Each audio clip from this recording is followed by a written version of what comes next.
Welcome to Postcards to the Universe with Melisa Caprio. Do you believe in magic? What if you were told that all you had to do was get a little creative and work a magic spell to bring anything you can imagine into your life? Here on Postcards to the Universe, we will share manifesting, tips, postcards, creativity, abundance, and prosperity. Here is your host, Melisa Caprio. Hello and welcome to Postcards to the Universe with Melisa, creating the life you crave. How is everybody doing? I hope you guys are doing well and you're safe and you're happy. The energy is super wonky right now. If you follow the planets, Mercury is in retrograde and the retrograde, so it's making very intense wonky energy. I'm feeling it. I don't know if you guys are feeling it, but I'm certainly feeling it. And I suspect others are too, just from some conversations I've had in the last couple days. Today I have a really cool show. I have a psychic medium and a past life facilitator, Corbie Mitleid, as my guest. And she is going to join me in just a few minutes. I'm excited because I have never done a show on past lives before. So that's going to be the focus of today's show. So it's going to be fun. For those of you who are new tuning into my show for the first time, I am also a photographer and an author, and my book is titled Postcards to the Universe, Harness the Universe's Power and Manifest Your Dreams. And in my book, there are 30 manifesting stories, along with the photographs that I took of the contributors manifesting postcards. And I include writing exercises in the book to help us get clear on what we want to manifest, and a toolbox full of fun exercises and writing things that we can do to manifest love, money, health, career, and so much more. It's a perfect time of the year to create a manifesting postcard for what you want to bring into your life in 2022. I can't believe we're in 2022. If you need help creating one, just reach out to me and I will help you. They're so much fun and people love them. And yeah, they work. They really do. So if you're interested in doing this inner work and reading people's incredible journeys of transformation, inspiration, and manifesting, please go to your favorite bookstore and purchase a copy. Each week, I share a Magic Monday message, and it's an image of a manifesting postcard that I photograph with an affirmation that I like to focus on for the week. I find using affirmations daily is a powerful way to become a new belief in our system, in our energy field. So this week's magical message is life is good with a filled passport. And I was inspired to do this because I'm going to be doing, no matter what is going on, I don't care. I'm traveling in 2022. I am traveling. I've made it a commitment to myself. I'm doing it. And I am going overseas in the summer. I'm going to Ireland and England. I'm going to the UK. I'm super excited. So I like to remind myself that this is happening. It's happened. It's already so. So that's why this week's is Life is Good with a Filled Passport. So for those of you who've been feeling pretty stuck, maybe you should start thinking about, even small little road trips just to kind of get out of your little box that we feel like we've been so isolated in for the last over 2 years. If you want to see these magical messages that I talk about each week, you can find them on any of my social media platforms, Postcards to the Universe, and on my website. I post them each week. And if you're on Facebook and you want to join a really cool group where there's lots of inspiration and beautiful photos, you can find me there. Also, it's called Postcards of Love. Okay, so next week I have Avital Miller. She's a best-selling author of books, Healing Happens in Practice, and she inspires people to experience boundless energy, absolute happiness, and true success in order to live the best life possible. She's an international keynote speaker, a neuro-linguistic programming practitioner, and she does she's a healing breakthrough facilitator. So we're going to be talking a lot about healing next week, so join me for that. All right, to get to my guest today, I'm so excited to talk to her. Corbie Mitleid. She is a certified tarot master. She's certified psychic, trained medium, and ordained minister. And her work is showcased in Robert Schwartz's breakthrough series, Your Soul's Plan, Your Soul's Gift, and Your Soul's Love, highlighting her ability to retrieve clients' past lives in detail. With close to 50 years' experience, Corbie's abilities include spiritual intuitive counseling, past life retrieval and analysis, mediumship, and spirit guide conferences, including Speaking with One Soul. And Corbie speaks and counsels at holistic expos, seminars, and workshops throughout the U.S. and Canada, as well as one-on-one sessions with clients worldwide. And today's conversation, Corbie and I are going to focus on past lives. We all have past lives. Knowing who you were in a previous incarnation can hold keys to making this life more fulfilling and accelerate spiritual growth. So as you're listening, if you can and you want to check her out, you can go to her website. I'm going to spell it for you. It's CorbieMitleid.com, but it's spelled like this, CorbieMitleid.com. Welcome, Corbie. Thanks so much for being here with me today. Thank you. It's great to be here. Thanks for asking. Oh my God, I'm so excited to talk about past lives. All right, but before we get into that, why don't you, in your own words, share a little bit about you, your background, and how you got into the work that you're doing today? Okay. That's what I call the 30-second elevator speech. Exactly. You could go a little longer than 30 seconds, though. That's fine. Okay. When I was 9, I read a book called The Witch Family by Eleanor Estes, and I said, "Ooh, there's magic in the world. I want to go find it." Fast forward to 1973, when I was a senior in high school, and yes, my darlings, that does tell you how old I am. I was working part-time at Spencer Gifts, and they had the James Bond 007 tarot deck, and I bought it. We were all hippies then. You had your bell-bottoms and your fringe jacket and your deck. 5 years later, everybody moved on to roller skates and disco balls. I stuck with the cards. I loved what they told me. Read for friends for 20 years, and then all of a sudden in 1994, I could do hands-on healing and talk to dead people. It's when the universe said, "Here's your draft notice. You're working for us." Did it part-time until 9/11. When I looked at my husband and I said, "People need this work. I need to do it full-time." He said, "I believe in you." So one more year working 70 hours a week for corporate, psychic work evenings and weekends, took the leap in 2002. I now work 6 days a week, read 1,000 people a year, and I get to get up every morning. I don't have to get up every morning. That's the key. Wow. Wow. So 9/11 really shifted something for you. You felt that the world, that people, yeah. I think it did for a lot of people. It's interesting that that was a big turning point in your life. So you said something about tarot, and I know this is one of the bullet points that you have mentioned before, that tarot and about the difference between tarot and oracle decks. I'm creating an oracle deck.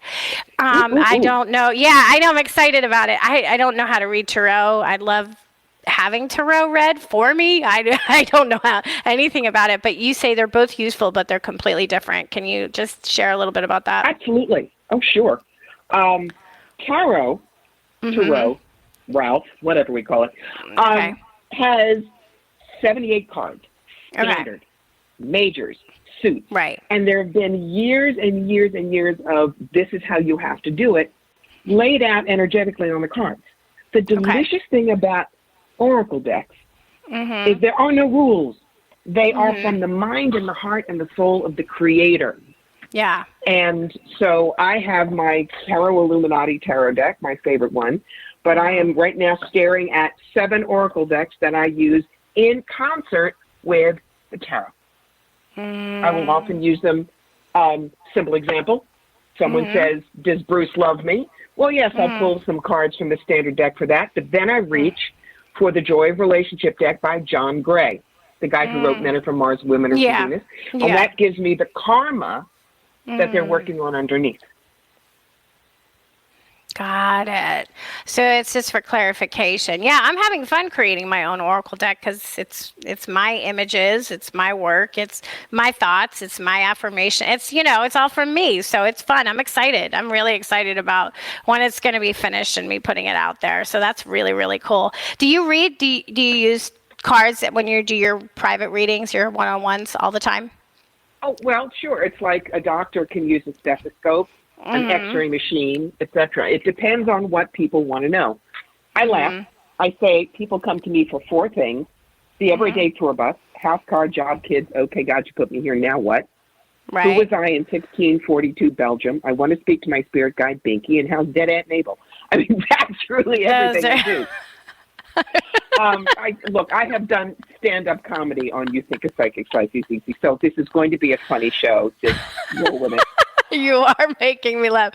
So does everybody think in a past life that they were somebody famous? Like, now we can't all be like, Cleopatra and King Tut and all that stuff, right? Does everybody think they're famous?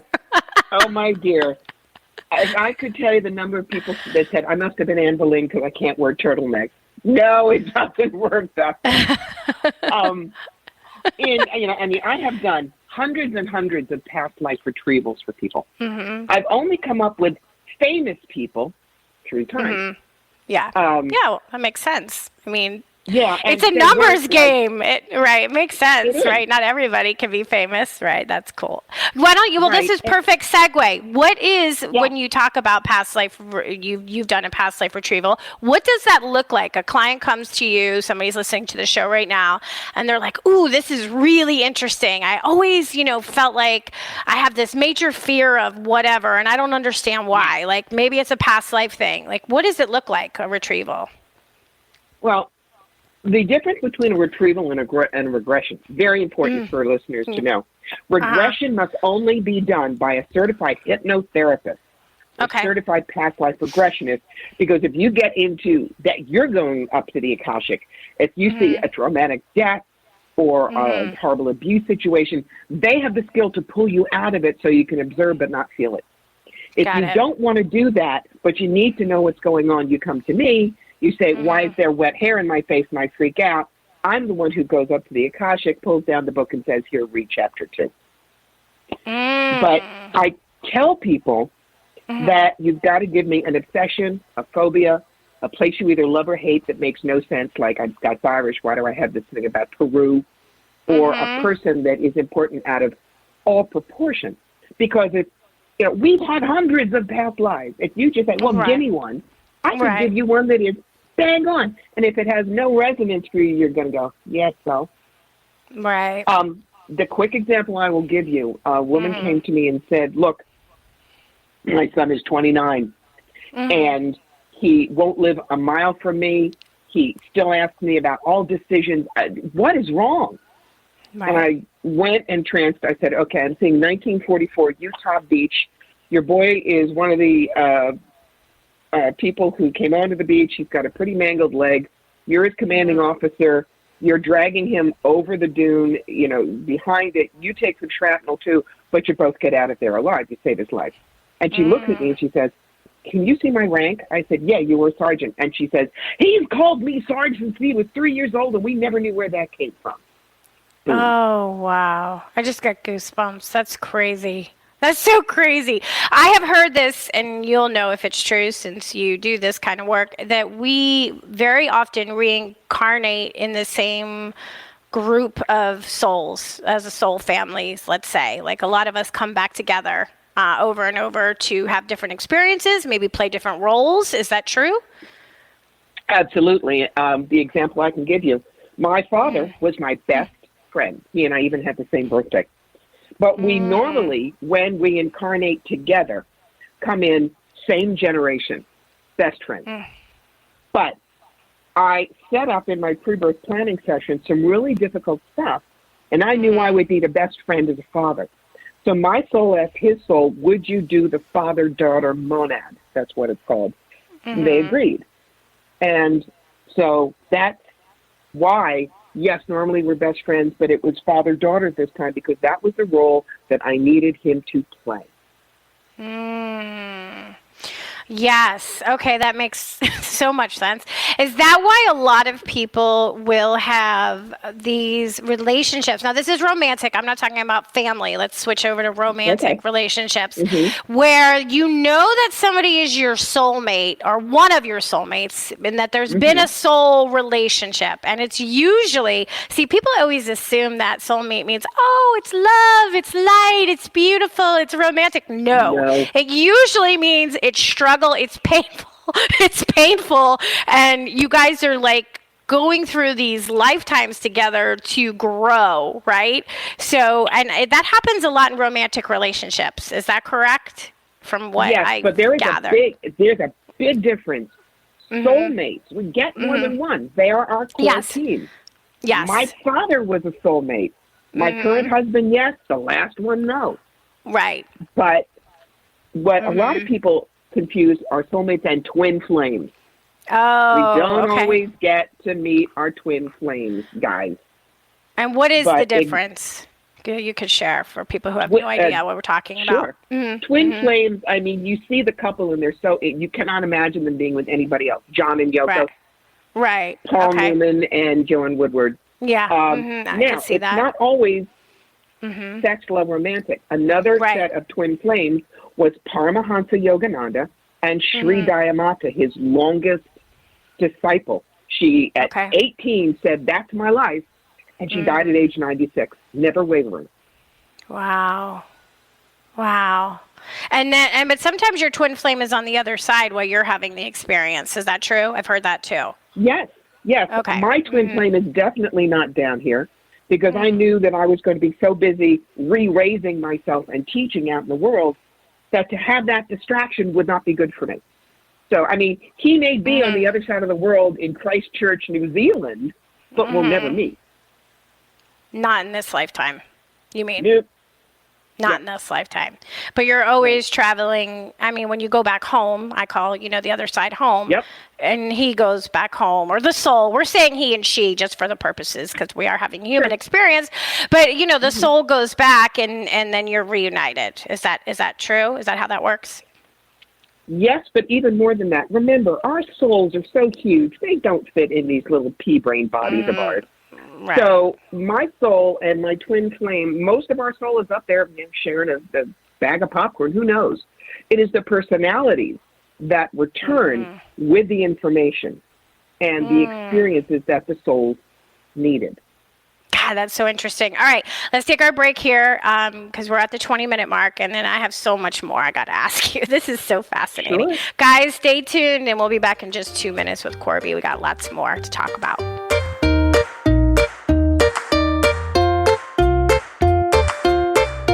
Conscious media for conscious minds. OMTimes. Host your show on IOM-FM, the radio network of OMTimes Media, one of the more recognized brand names in the conscious community, and is backed by the extensive marketing reach of OMTimes. Hosting a show on IOM-FM immediately connects you with our extensive dedicated community.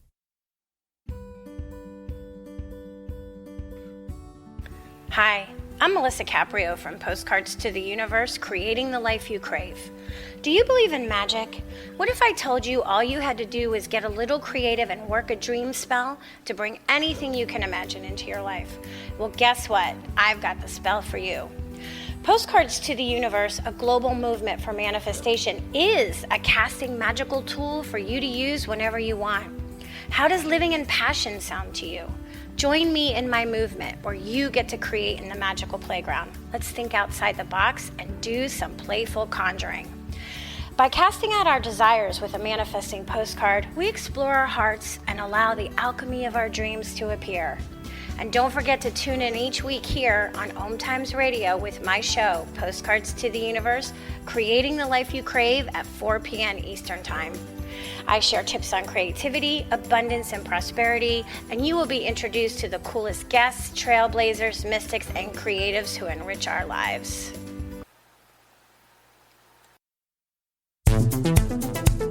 My name is Victor Furman. Some call me The Voice. I've always been fascinated with human nature, spirituality, science, and the crossroads at which they meet. Join me Wednesdays at 8 p.m. Eastern on OMTimes Radio, and we'll explore these topics and so much more on Destination Unlimited.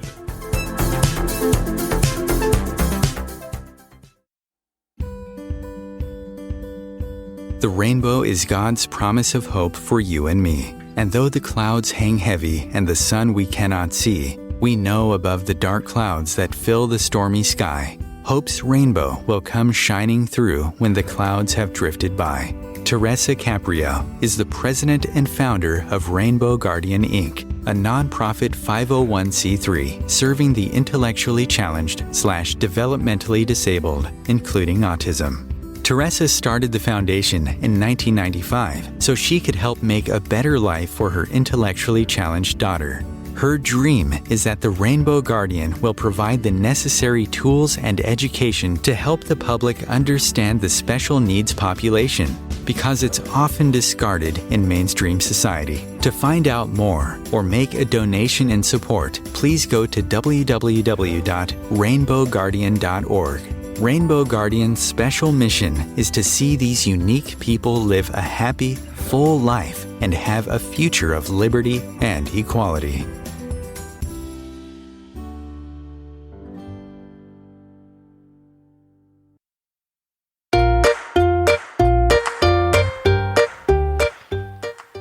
Welcome back. If you're just joining me, I have guest Corbie Mitleid on, and she's a tarot master, psychic medium, and past life retrievalist. I made up the word retrievalist. I don't even know if that's a word.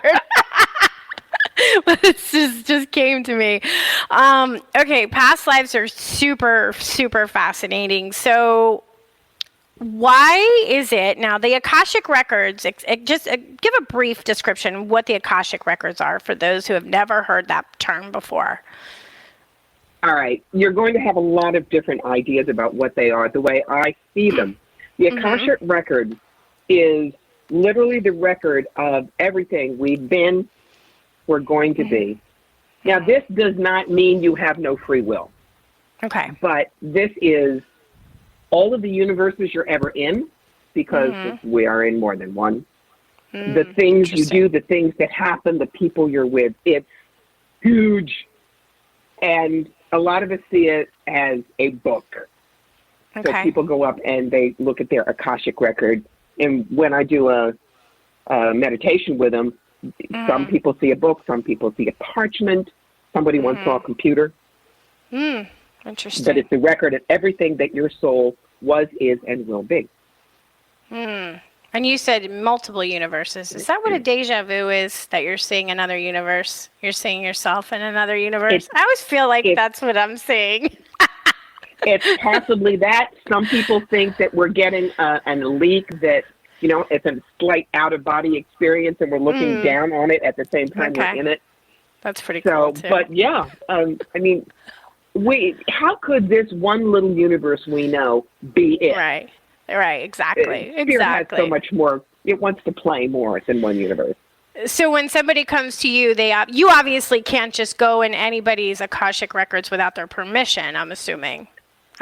Well, there are people that do, but just like I will not walk up to somebody and start giving them a message. I call that a drive-by psychic shooting. Seriously, are you really going to trust somebody who walks up to you in the grocery store and says, "Excuse me, your Aunt Doris just told me you got a bald tire in the back. You're going to die in a car accident the week you don't get it fixed." Just telling you. She walks away, and you're standing there. What? Oh my God! I know that's what the Long Island meeting is based on, but yeah, no. Right. I got you. The way you said that just cracked me up. Right. Okay. So you ask for permission. Somebody's obviously telling you, they're giving you. I mean, if I'm coming to you for a past life retrieval, I'm giving you permission to go into my records. Correct. Right. I'm giving you the permission. Right. Okay. Yes. Yeah. It just cracks me up. When you were talking, when I asked earlier before the break about soul groups, I believe, in fact, I strongly believe that I have been reincarnated numerous times with my mother and my sister and my niece, like the four of us. Yeah, I really do think that we've played different roles in each other's lives, and we keep coming back over and over again to play out different parts. So that's either a good thing or a bad thing. Well, it's both. It's a good thing overall, but you know, it has its challenges, of course. Got it. Yeah. So when you said somebody likes to come to you with a question, so I'm going to come to you with a question. I am not British. I am 100% Italian. I love Italy. Don't get me wrong. Just the whole thing. But I have a thing with the UK.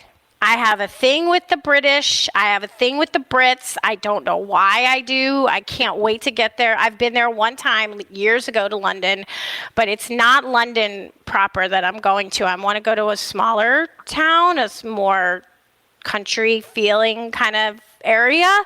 And I just, I don't know why. I don't know why. But it's like something about it. So I figured, you know what? I'll ask you on the air. Why is that? Is it a past life thing? Well, when you started talking, I immediately got the idea. Remember that at the turn of the 20th century, there were a lot of impoverished British nobles, and they married rich American heiresses.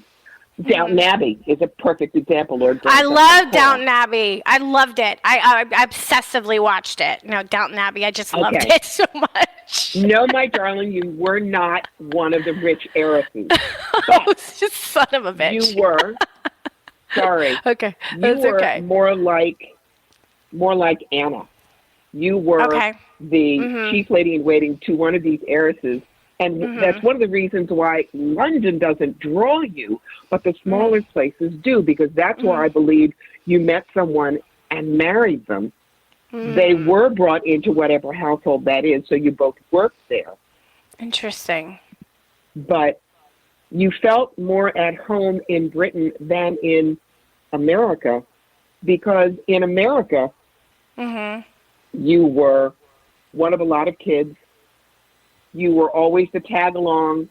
You were always the one that got the last of everything, and you weren't special at all. Okay, so I was American who married into the British, and that's what you're getting. Okay. Right. Okay. You came over with your rich boss, if you will. Okay. And you ended up marrying. Okay. And you were treated so much better in Britain than you were in America that it was like, this is where I belong, not back in New York. Interesting. And this was turn of the century. Yeah, I think Gibson Girl, so we're looking at 1908, 9, 10, somewhere in there. That's so fascinating. Yeah, because I don't know why. Like I said, I don't know why. And it's not like I particularly like British food or anything. There's something about the way they speak. There's something about I listen to British Lit. I watch shows. I just have like this affinity for it. Yeah, and I don't know why. And there you go. Well, that's why. There's at least one. There's at least one. Do you know if I was ever British? You may be, but I would have to spend time in a little bit of trance, and that's dead air, which is bad for radio. No. Yeah. No, I don't want to do that. Okay. So you're going off just what hits you're getting from talking to me. Okay. I understand. Yeah. Yeah. Because, you don't want dead air on the radio. No, that doesn't work. People don't appreciate it. All right. So then I'll ask you to share without revealing anything personal. Maybe somebody I happen to have an irrational fear of flying. I will fly. I usually have to take something to calm me down to do it, like a Xanax or sedative or something, because I love to travel, but I don't like to fly. So I always suspect that maybe something happened, and that's why I have this fear of it. Like, it's more than just nervousness. It's a fear. Yeah. Do people come with you? Yeah, I don't know if you have it. I think you did not die in an airplane, but your fiance was a barnstormer, and you went to one of his air shows, and you watched him flame out, crash, and burn, and they couldn't get to the body. Oh, okay. Well, that would make sense. Yeah, I don't like it at all. But like I said, I will do it because I like to travel. So I force myself. Yeah, I force myself. Okay, now do people come to you, like you said, what was the one thing that you said earlier? You said, if somebody says, I can't stand wet hair on my face, like it's a thing, and they don't understand why. Like, did you have an example of something like that? Yes. Okay. That was actually something that came, was part of the audience when I was lecturing at Lilydale with Robert Schwartz. This girl had butch short hair. And she said, even the smallest strand, all of a sudden I can't breathe. Why? And I said, okay, there's a 5-syllable answer, Lusitania. You were a passenger on the boat in 1915. When it was torpedoed by the Germans, you went over the side. You had not bobbed your hair yet. You still had that great Edwardian mass, which took on a lot of water, and debris kept getting caught in it, and you drowned. She said, is that also why I'm afraid of cruise ships? I said, probably. Now, why can I do this? This is an interesting thing. Everybody can has psychic talents. I tell people, you can do what I do. We're all wired the same way. Okay. But when spirit is looking at you, trying to figure out what kind of a specialty it wants to give you, it goes rifling through your internal file cabinet. So what do I have? Theater major at Brown University and an actress in New York. I know how to create characters. I'm a writer and an author. Words are my drug of choice, so I know how to tell stories. And I have always been a history freak. In fact, I met my husband, who was a museum director, at a place that had World War I airplanes. And as he has told friends, there was this gorgeous brunette who knew the difference between a Fokker Dara 1 and an F-1 based on the wing skid, but had to marry him. So you get all that together. There could be someone else who's very good at past lives and me. Sure. And we both get the same hit. They might say, well, I see you in a long skirt and it's a big hat with a feather and you're standing in front of something very fancy, so I know it's old-fashioned. I could look at the same thing and go, hobble skirt, picture hat, that kind of ostrich feather, and you're in front of the Brandenburg Gate. So we're looking at Berlin in 1911 or 12. Which one's going to give you? Right. But do not ask me to do spirit art because I cannot draw a stick figure with a sharp pencil and a lot of prayer. It's not in my wheelhouse.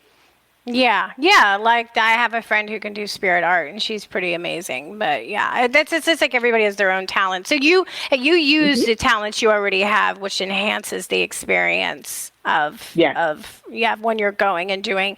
So like I know, it just in a past life that I was a witch. Because I'm a witch again in this life, pretty much. I mean, I do nothing. You know, I'm fascinated by herbs. I make my own oils. I burn candles. I'm always doing spells. And I just know that I know. I can feel it. Like it's.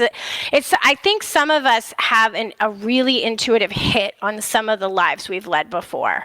You know, and because it feels right. So I definitely know that that's true. And I think that that's why my mom, my sister, and my niece all of us have been together. I think we were all witches together in a previous life. Yeah. Once, heaven always. Yeah, exactly. My brother-in-law calls us witches because we say something and it comes true. So it's just funny that, you know, that's like something that I feel. So for those of you listening, you may have a feeling. So the question then to follow that is, does somebody come to you and will say, and they get a confirmation from you, I know I was let's say a pilot in World War I or World War II. You know, I feel it so strongly. Can we go and see? And then you'll get a confirmation for that person? Maybe. I'm just using that as an example. The pilot as an example. It could be anything. Yeah. But when people are sure that they were something, for me to say, I don't see it, they think I'm wrong. Got it. The other thing is, it may simply not be important to them in this lifetime. Got it. That's why, you know, it's like for me, I know intrinsically why I did not want children starting when I was 13. I remembered an immediate past life where I died in childbirth in a hospital in Chicago. So there's that. But, you know, if someone may say, I know I'm just a janitor in Des Moines, but I know that I was Napoleon Bonaparte. I mean, you can't say yes to that. You just can't. Now, have you met anybody who was Napoleon Bonaparte? Have you met that person? No, okay. No. I'm just curious. The three famous people that I've gotten, one of them was Mercy Otis Warren, who was best friends with Abigail Adams during the Revolution. Okay. Nellie Bly, who was a very famous investigative reporter at the turn of the 20th century. And the person that I read for, I saw a picture of her later. She's Nellie's dead ringer.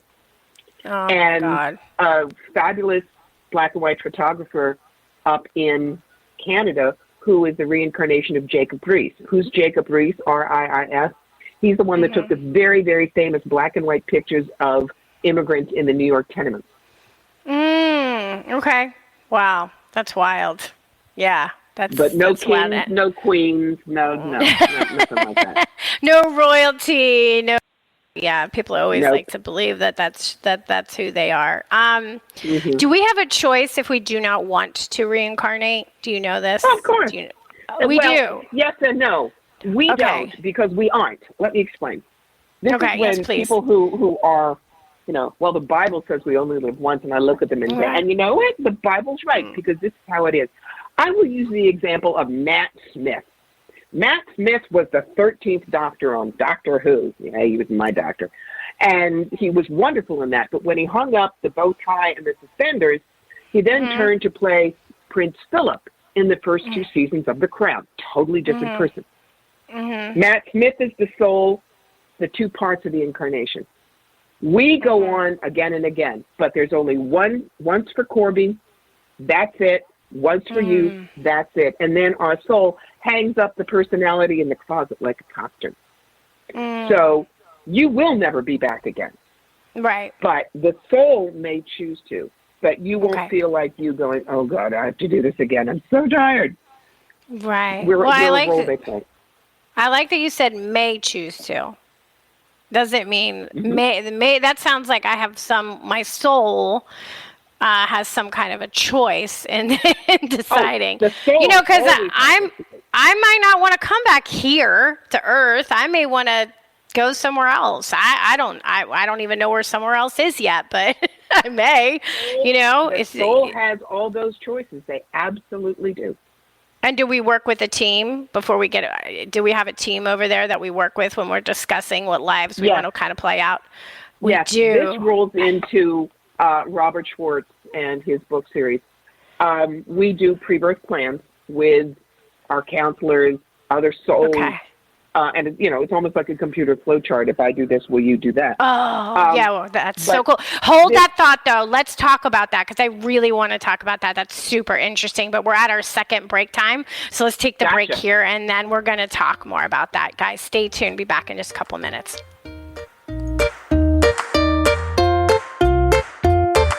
The Real Conscious Connection. OMTimes Radio. IOM FM. OMTimes Magazine is one of the leading online content providers of positivity, wellness, and personal empowerment. A philanthropic organization, their net proceeds are funneled to support worldwide charity initiatives via Humanity Healing International. Through their commitment to creating community and providing conscious content, they aspire to uplift humanity on a global scale. OMTimes, co-creating a more conscious lifestyle. Imagine yourself being transported to India, to the banks of the Ganga and an ashram in Rishikesh. Visualize that you are welcome to satsang with an American sannyasi who shares the wisdom of her guru.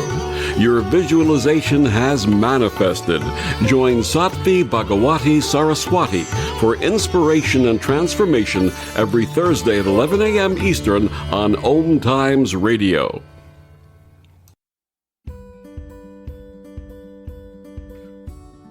Hi, I'm Melisa Caprio from Postcards to the Universe, creating the life you crave. Do you believe in magic? What if I told you all you had to do was get a little creative and work a dream spell to bring anything you can imagine into your life? Well, guess what? I've got the spell for you. Postcards to the Universe, a global movement for manifestation, is a casting magical tool for you to use whenever you want. How does living in passion sound to you? Join me in my movement where you get to create in the magical playground. Let's think outside the box and do some playful conjuring. By casting out our desires with a manifesting postcard, we explore our hearts and allow the alchemy of our dreams to appear. And don't forget to tune in each week here on OMTimes Radio with my show, Postcards to the Universe, creating the life you crave at 4 p.m. Eastern Time. I share tips on creativity, abundance, and prosperity, and you will be introduced to the coolest guests, trailblazers, mystics, and creatives who enrich our lives. Coping-19, brought to you by CDC and the Ad Council. If you're feeling increasingly lonely right now, you're not alone. It's totally normal. Even though we may not be able to get together in person, connecting virtually with friends and family still gives you a chance to interact with people and may help raise your spirits. Join a virtual book club, set up group text chats, or online video coffee breaks with coworkers. Find more self-care and coping tips at coping-19.org.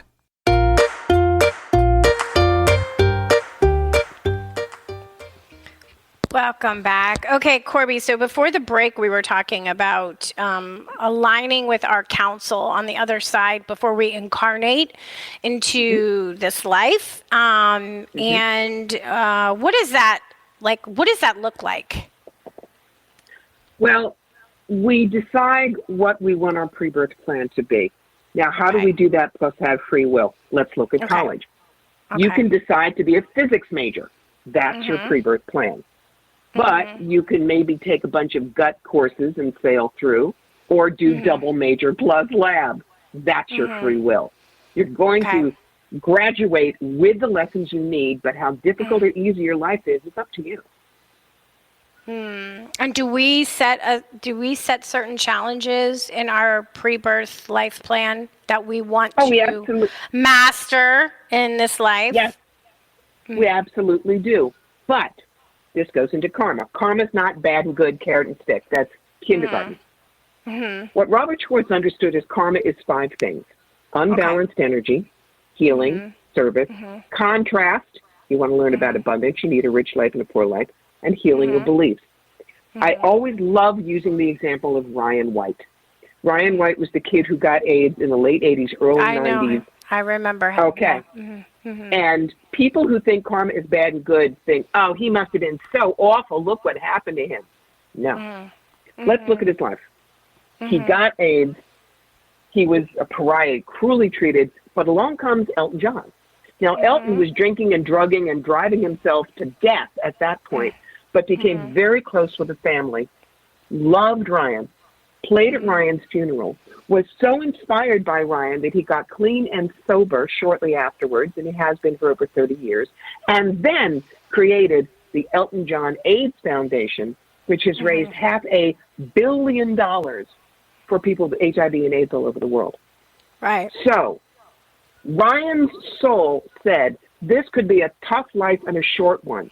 But if we can create this in the world, this becomes a life with a karma of service. Not bad and good. Right. Yeah. No, that makes, it makes sense to me. Like I always think when I hear horrible things happen, especially to children, and they're so innocent, tragedies and terrible things, I always think, well, maybe in the last life they're oppressed in this life. I'll just use this. And then maybe in the past life they were the oppressor. And so they decided that they needed to come and feel what it felt like to be the oppressed. So that is why we're seeing it play out and we're thinking, oh my God, they're innocent. Yes, their personalities. Right, their contrast. So that actually brings me a great deal of comfort and understanding. It takes it up a notch to another level, because that's the only way, when someone says, oh, God is cruel, and God, how could God allow this to happen to his children if, from that perspective, and I'm thinking God has nothing to do with it. I get that God, if God had something to do with it, God, that's a horrible God in my opinion, right? If God could throw out I'm going to smite you, but I'm going to give you all the blessings, and that's just not the way it works. Not at all. Not at all. Yeah. Let's take a look at me. I've done the cancer dance 3 times. In this life. Soul, in this life. Okay. This soul generally comes in 80% of the time male, 20% female. I do my tough lives female. So this lifetime in the pre-birth plan, it was honor the female body, know that I'm worth more than that. And I had a very difficult time with that because by the time I was 11, I had a Dolly Parton figure. I am not joking. I had a very abusive mother, an alcoholic cross-addicted with barbiturates. Remember, her soul is fine, but we agreed to this. An incident happened when I was 16. I could have gone in one direction or another. I chose double major plus lab. I kept assuming that I really was as worthless as she said. And because the rack was the thing most people concentrated on, that's where the cancer came. The third time, it was a second primary. Stage your clock back to 0. But the doctor said, sorry, 3 strikes you're out. We're taking them. We're going to, strip you of your hormones. You're going to be a fire plug for the rest of your life. But my higher self was saying, look, kid, we need you down there to still teach. So we're going to remove the problem. And that's all it was. That was 2004. It's 2022. I'm completely fine. So look at me. You'd never know I had that figure. And I have taught from that experience to thousands. Wow. That's called living the examined life. Something happens. God, I really don't want this, but I have to go through it. What do I need to learn from it with me? How can I teach with it? Next. Yeah, more of us need to think in those terms because, you know, it's so easy to play the victim. Oh my God, it's so easy to play the victim card. Why me? Why did this happen to me? I'm a good person. I don't deserve this. I mean, how many people, right? How many people come to you with that? I'm a good person. I don't deserve this. That's right. And I have to explain to them that doesn't matter. But the thing is, in this country, being a victim gets you on TV and a new house and whatever. That's true. And you're rewarded for it. It's very true. Right. So you really have to, in order to get out of that rat trap, you have to accept it's a thing that happens to this personality. It isn't you. And what's the lesson? What do you need to learn? It's like a lot of women say, you know, hi, my name is Sandra. I had cancer. That's the first thing they say, even if it was 14 years ago. I don't do that. I mean, in 1973, I was the Betty Crocker homemaker for New Jersey from my high school. But I don't tell people that now. It's not who I am. Right. So when you get stuck in that victim head, ask yourself, who would I be without my story? And go find out who that is. Yeah, I talk a lot about that for as far as manifesting. Why are we manifesting things over and over again? Because we're telling the same story. So especially, you know, money's a big one. So what's your money story? I'm like, you probably have the same money story your parents had. So if your parents had the money story that there's never enough, then you've adopted that story. So we got to change that story. We're changing our story, right? That's what we want to do. Tuna, can people come to you and say, you know, Corbie, you know, I'm struggling. I've been doing all the right things, you know, and I don't understand what's going on. Can you help me access what my pre-birth plan was? Can you do that for people? No, there's only one person in the world who can. And that is my BFF, Stacey Wells. I introduced Stacey to Rob. And as far as I know, she is the only one who does that. Wow. So she can access your pre-birth plan, like some of the things. So when you're out, so for you, so if we would come to you and we would want to have a past life retrieval, we would come to you with maybe some specific issues, and we would look into our past life challenge. A particular life challenge. Okay. And once we know where it comes from, does that shift the energy of it and change it? Hugely, because it's not just one life. If I do deep trance meditation for you for 14 hours and pull down lives, could be as many as 10 past lives that I get for you. It's what macrames things together for the challenge. And a lot of people, I pull a past life for them, and it's so resonant with their life now, even though they didn't tell me any of these things, that you know it's on target. Okay. So what does a session look like with you? Because you said trance meditation. So obviously you have to go into a meditation. So if somebody wanted a session, so what's that look like? Number one, you're going to get a homework. When we did the work for Rob in his book, there was 20 to 40 hours of deep trance meditation and psychic work for each chapter. When I'm doing it on my little onesies, you have to give me the story. And so it's not just why did I choose to be poor? You give me a little bit of a bio. I may ask some clarification questions. Then at 6:30 in the morning, the day you and I are going to speak, I'm at my desk. I do the deep trance work. I get down to past lives. I check your numerology. I also go back and historically back check to make sure I'm on target. For instance, if I saw you using a cotton gin in 1450, I know that's incorrect because the cotton gin wasn't invented then. So I also make sure I'm not giving you false information. Then you and I are on the phone for an hour that evening when I tell you everything I found, and we discuss it so you can internalize the information and move it forward. Wow. That is so cool. That is really, really, really, really fascinating because I don't know very many people who can do past life retrievals. So yeah, I gotta contact Corbie on my own here and set up a time where I can have a past life retrieval because I am fascinated as hell right now. Like I want to know, So okay, that's how it works because I don't know that many people who do what you do. True, but remember, after 12, 14 hours of doing that, now I'm a crispy critter Tuesday night. So Wednesday is my day off, and I only do a couple a month because I've got lots of other things that I do as well. Oh, I'm sure. I mean, that's one of the things. When you're one of the few people that does that kind of work, you're going to get so many people that want to connect with you, right? To have something like that done. So what is it that you booking into 2023 at this point? Wow, I imagine. So what is it that you like to do with one-on-one clients? Where is your area that you really want to do or that you focus on the most? It depends on what they need. When you sit down with me, the first thing I would say to you is, what is the most important thing you want to walk out of here knowing today?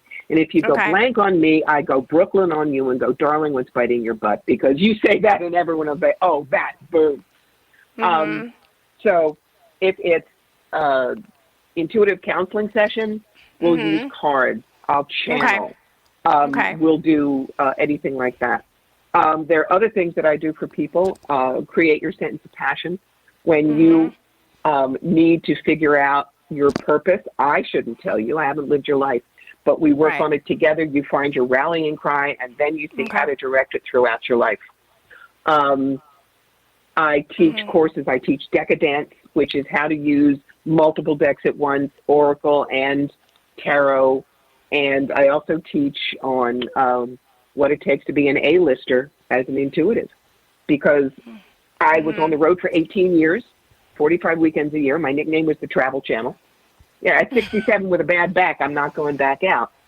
But I have all this information. Come learn how to straddle the twin mountain of what I cheerfully call business acumen and WikiWoo.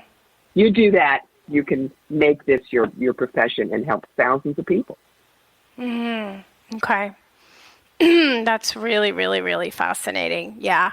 Okay, so you see, when you said you have some courses, are your courses like pre-recorded if people want to sign up for one of the courses, or do you do them live? Well, the Create Your Sentence of Passion is one-on-one.